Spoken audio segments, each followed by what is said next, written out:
Hello दोस्तों। इस video में हम बात करेंगे फॉर्म नंबर 221 के बारे में।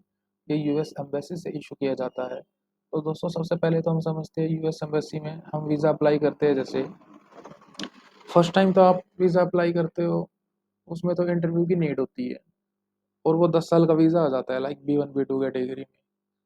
तो नेक्स्ट टाइम आप मान लो वीज़ा अप्लाई करते हो और वो आप करते हो रिन्यूअल के लिए, क्योंकि हर बार यूएस वीज़ा के लिए इंटरव्यू नहीं होता। फिर वो एज अ पास, जैसे पासपोर्ट रिन्यूअल हो जाता है, ऐसे ही यूएस वीज़ा भी रिन्यू हो जाता है 10 साल के लिए आगे। ठीक है।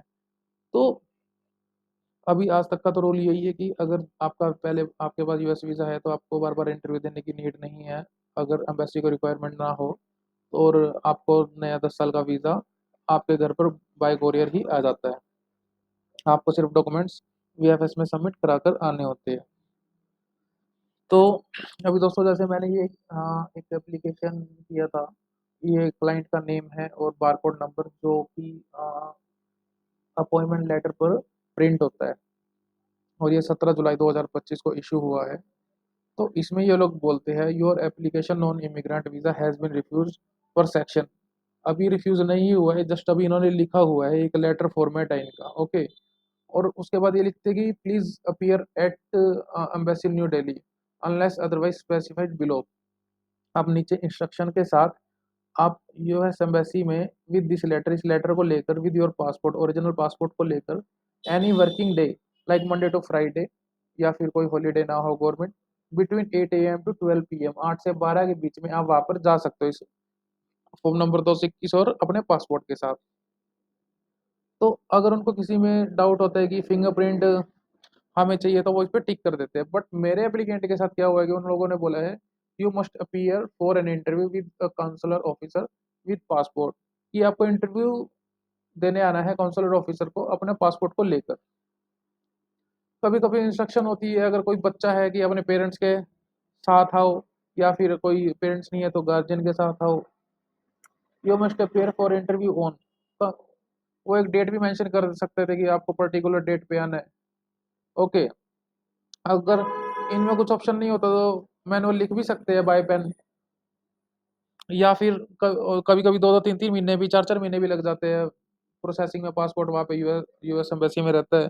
तो वो लोग बोल देते हैं your application is pending additional administrative processing, no appearance is required, you will be contacted via mail if additional documentation is required, when additional administrative processing is needed, time for completion with will vary. ये बोल रहे हैं अगर administrative को कुछ भी documents की requirement होगी, आपको वाया मेल कांटेक्ट कर लिया जाएगा। तो अभी ऐसी कोई रिक्वायरमेंट नहीं है, टाइम पे अगर नीड होगा तो हमसे जरूर डिमांड करेंगे। ये है सेकंड पेज। सेकंड पेज पे होता है submit the following documentation with this letter. अगर वो कुछ एडिशनल डॉक्यूमेंट्स मांग लेते हैं, लाइक कोई और पासपोर्ट आपका बना है, या कोई जैसे कोई फीस रिसिप्ट है, या फिर डॉक्यूमेंट लिस्टेड बिलो, यहाँ पे मैनुअल लिख दे हाँ भाई हमें ये डॉक्यूमेंट्स चाहिए, तो वो आपको सबमिट कराने होंगे। अगर आप एक फॉर्म नंबर 221 इशू होने के बाद अगर आप 1 साल तक उस पर कोई एक्शन नहीं लेते, उसको कंप्लीट नहीं करते हो जो उस पर इंस्ट्रक्शन दिया गया है, तो उसमें आपकी ये एप्लीकेशन एक्सपायर हो जाएगी, आपको दोबारा से अप्लाई करना होगा। इसके बाद भी अगर आपको कोई क्लैरिफिकेशन चाहिए तो ये यूएस वीज़ा एम्बेसी का एक नंबर होता है, ये पब्लिकली होता है, सभी इसको यूज़ कर सकते हैं। तो आप इस नंबर पे कॉल करके उनसे बात भी कर सकते हैं, और ये इनकी ऑफिशियल वेबसाइट होती है www.ustraveldocs.com। तो दोस्तों, चैनल को सब्सक्राइब कीजिए, कुछ भी आपको लगे तो कमेंट कीजिए, मैं आपको क्लेरिफाई करने की कोशिश करूँगा।